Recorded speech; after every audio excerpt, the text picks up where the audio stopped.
I move that we adopt the following resolution in substitution of the previous resolution. Read.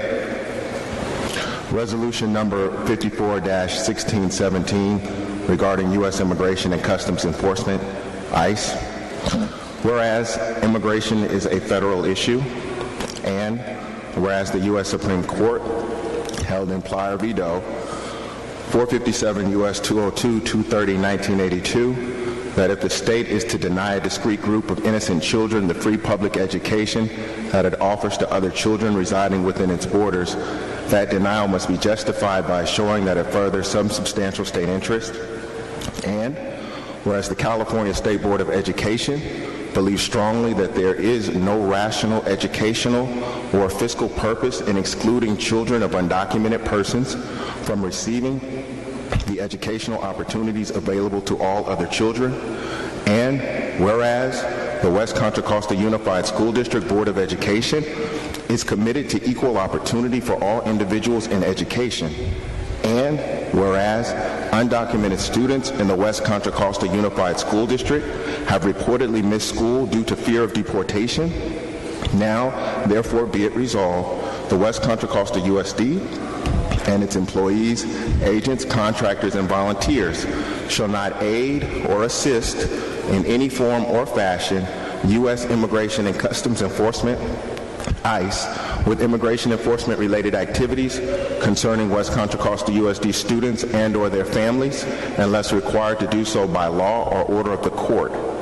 And be it further resolved, the West Contra Costa USD and its employees, agents, contractors, and volunteers shall not give consent, expressed or implied, for ICE to enter and or search West Contra Costa USD property or persons or property on West Contra Costa USD property for the purpose of immigration enforcement or activities related thereto, unless required to do so by law or order of the court.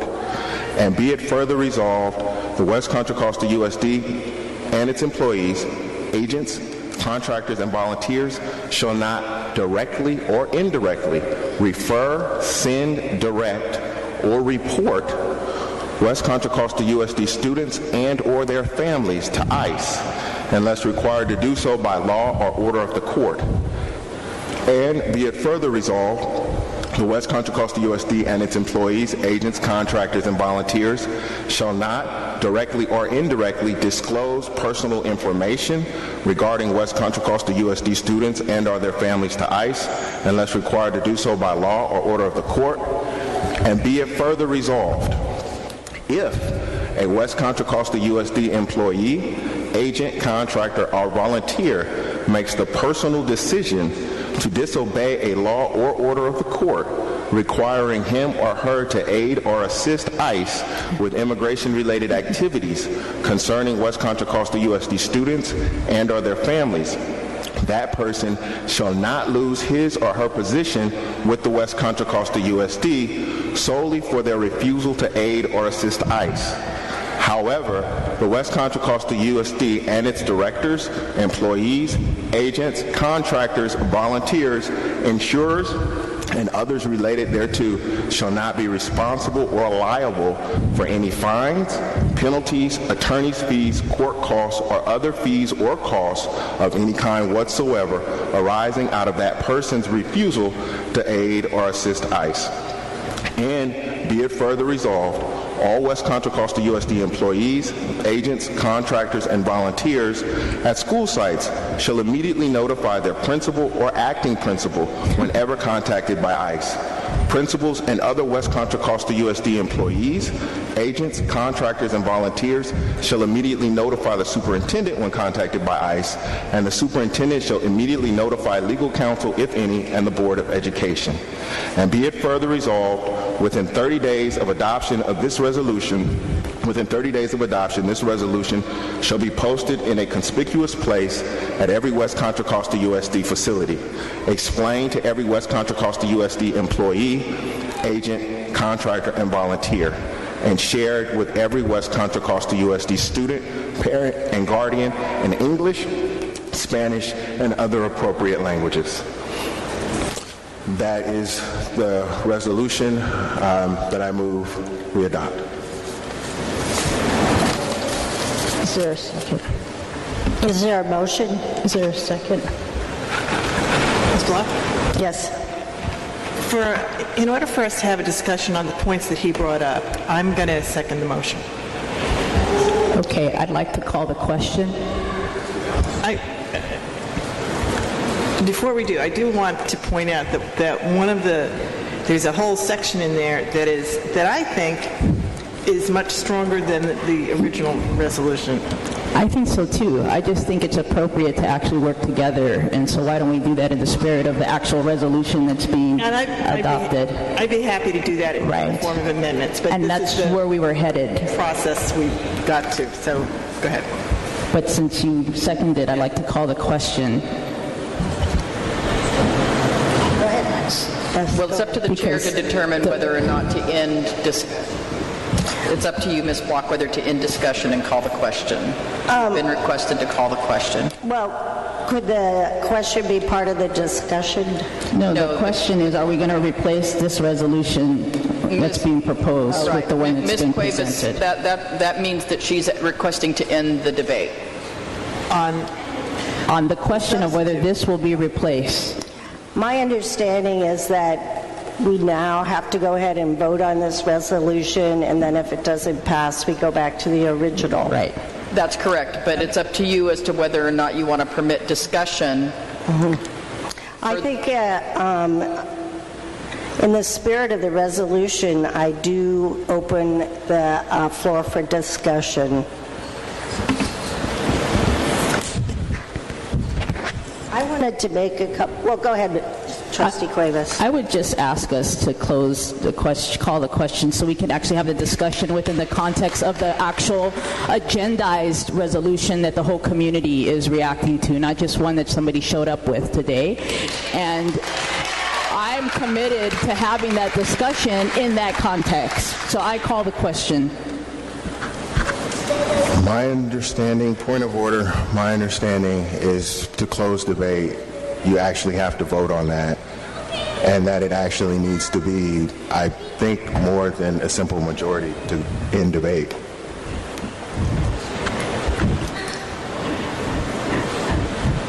We're all up here to do things to help children in our community, and I would like to see us function in that capacity and that spirit. So I think it would be important to address some of Mr. Phillips' points and then move on to a vote and go back to the original resolution. But I want to go on record saying I would go to jail to protect our kids.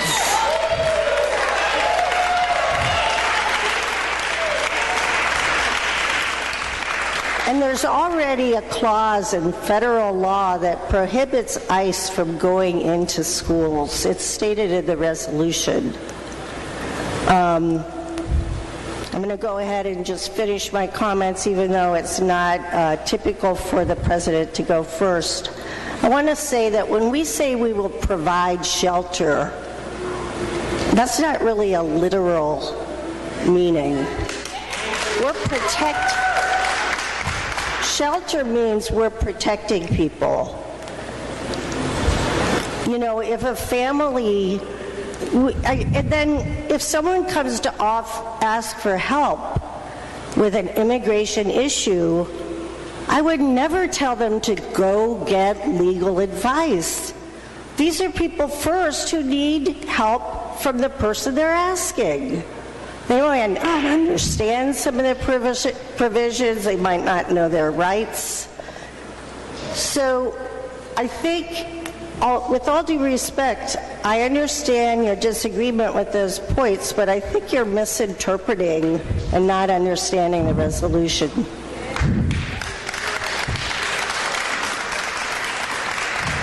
Trustee Cuevas? I just want to say that we in fact do have the capacity, not that we're going to do it, to provide shelter in emergency situations. That's what we rebuilt our school facilities towards, and the beautiful bond, the use of our bond dollars. If there's an earthquake, it can easily be turned into an emergency shelter. So I just want to make sure that that's a point of clarification that's clear. Now, to the extent that the spirit of this is a resolution. This is not a policy document. This is a resolution that says we're going to establish policy. So what I want us to do again is go back, if we can, to working together, because we still have not just one individual's suggestions to reconcile, we have a whole community's suggestions to reconcile as well, including our educators and our teachers.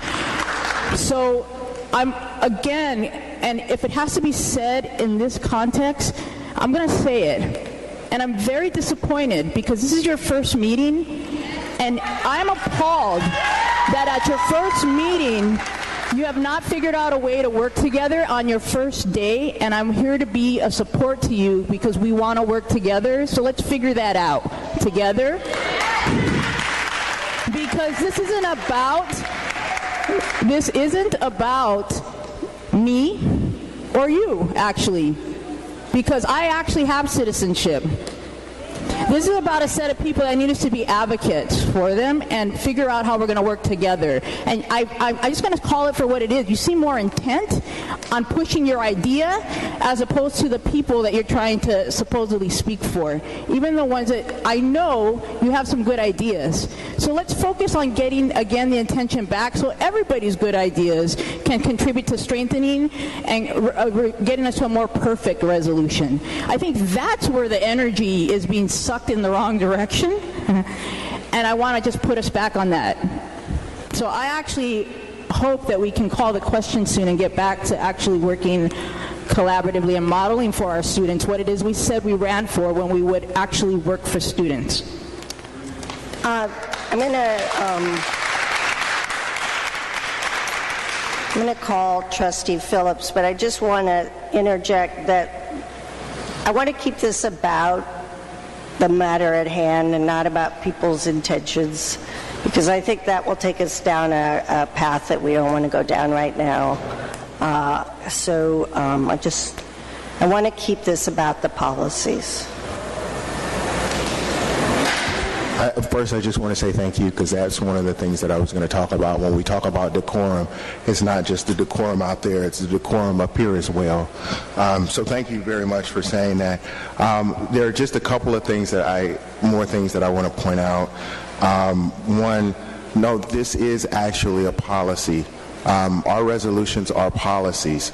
And even if you look at their board policies, literally they're policies. The other thing is that the statement that there is federal law that prohibits ICE from coming into schools, and that statement is in the original resolution, that's actually inaccurate what the original resolution says, and I think it's true. U.S. Immigration and Customs Enforcement ICE policy states that it will not conduct immigration enforcement activity at any sensitive location, which includes schools, without special permission by specific federal law enforcement officials unless in exigent or emergency circumstances, which means actually they can come. And that's why I'm saying I think, and that clause actually says that. And that's why I'm saying when we're dealing with this, and I know people may get upset with me for saying what I'm saying, but I'm really trying to be honest with people, and I'm really trying to offer a suggestion that addresses your concerns without misleading you about what the board has the power to do, and without misleading you. And then there was Ms. Block. You made the comment. You said that you're willing to go to jail, right? And I applaud that. I totally applaud that. But that's your decision. There may be an employee who's not willing to go to jail. And that's why my point is it's not okay for the board to literally direct order an employee to do something that actually would put him or her in jail. The resolution that I read to you and the option that was in there was an option for someone who wants to commit an act of civil disobedience. It said that that person wouldn't lose their job. But what we're not doing is ordering that person to commit an act of civil disobedience.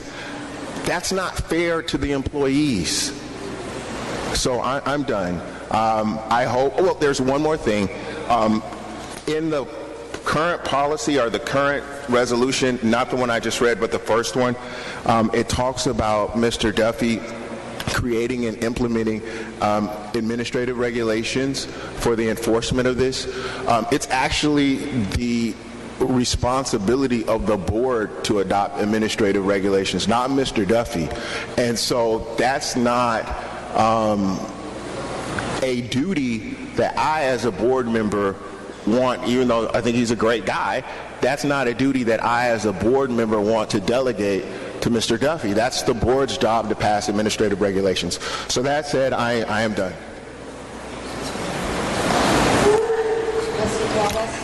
Thank you, President Block. I heard some things in Mr. Phillips' resolution that I liked, but part of our process and part of why we've been in trouble in the past is we're supposed to bring things and have the public be able to see them for 3 days, think about them, and comment on them. And as I said, I like some of the things in Mr. Phillips' resolution, but our community hasn't seen it. And I also liked things that were in the resolution presented by UTR and the rest of the community. And at least that got some publicity and people saw it and they can comment intelligently about it. It's really hard for us to hear what the community says and for us to even think coherently about Mr. Phillips' resolution because we haven't had a chance to see it and think about it.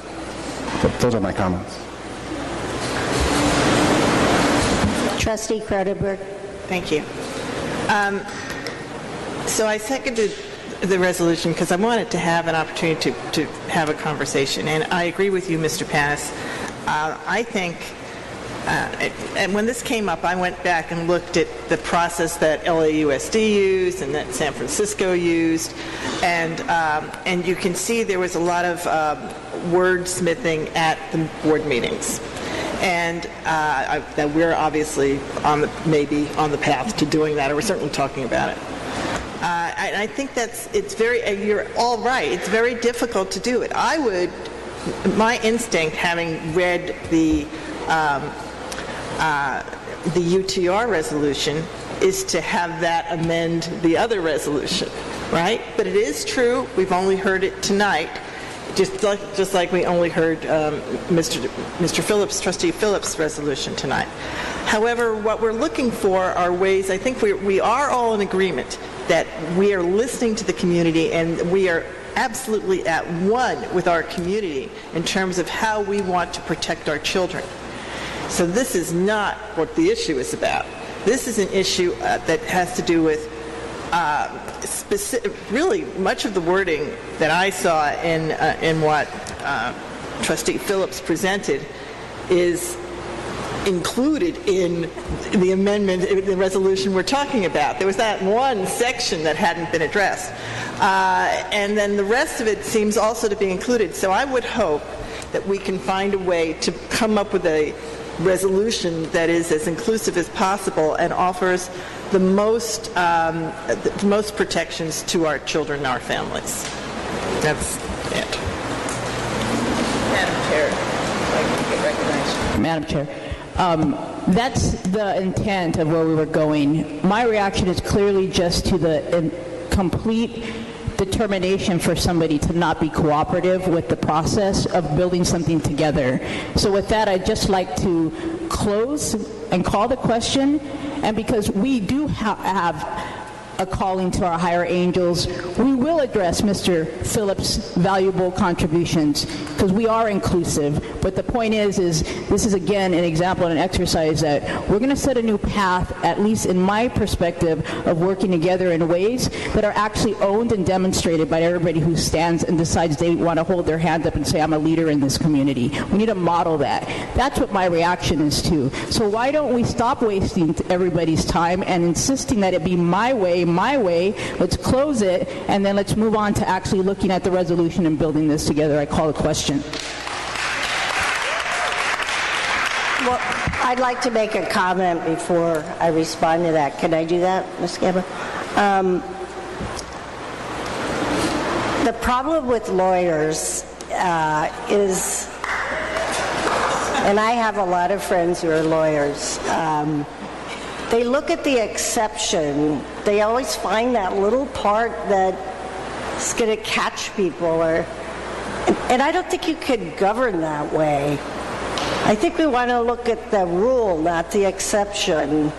So that's why I'm in favor of our first resolution. But I do agree that Trustee Phillips has made some good points. So what I'd like to do is have a vote on this resolution and hopefully return to the first resolution so that we can, as Trustee Cronenberg said, wordsmith it and work together as a team to get a resolution that we can all agree on. The chair has called the question. All in favor? Please signify. We'll do a roll call vote. Please signify by saying aye if you're in favor. Ms. Cuevas? No. No. Ms. Cronenberg? No. Mr. Panis? No. Mr. Phillips? Yes. Student Representative Dominic Ojeda? No. And President Block? No. The motion does not pass.